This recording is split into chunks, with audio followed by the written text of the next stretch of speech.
10 ବର୍ଷ ପରେ ପ୍ରତିଶୋଧ ନେଲା ଭାରତ। 2016 ଭାରତ ହାରିଥିଲା। 2026 ଭାରତ ପାଖରୁ ହାରିଲା ୱେଷ୍ଟଇଣ୍ଡିଜ। ୱେଷ୍ଟଇଣ୍ଡିଜକୁ ହରାଇ ଇତିହାସ ରଚିଲା ଭାରତ। हाँ दर्शक बंधु जो मैंने चैनल नुआ अच्छी चैनल सब्सक्राइब करूँ। चलो संपूर्ण खबर जाना।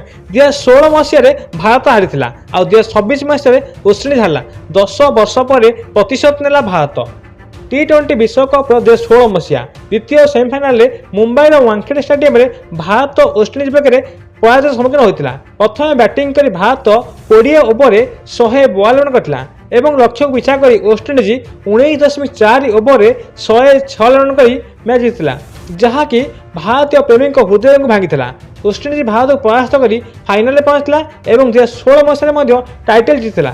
2026 मसीहा 10 वर्ष पर टीम इंडिया वेस्टइंडिज को सम्मान ढंग से हर 2026 T20 विश्वकप सुपर 8 पर्यायर कोलकातार इडेन गार्डन में भारत और वेस्टइंडिज मध्य पुणी थे मुहांमुही होते। यह मैच भारत पर कर बा मर मुकाबला। प्रथम बैटिंग कर वेस्टइंडिज 20 ओवर 195 रन करथिला, किंतु एथर कहानी भिन्न था। भारत को जितने ठीक 146 रन आवश्यक था। 16 वेस्टइंडिज भारत को हटाई जो टार्गेट रही, किंतु एथर टीम इंडिया 5 विकेट जितने 19.2 ओवर 199 रन करथिला। यही T20 विश्वकप भारत सबुठ बड़ सफलता पिछा करी गोटे था।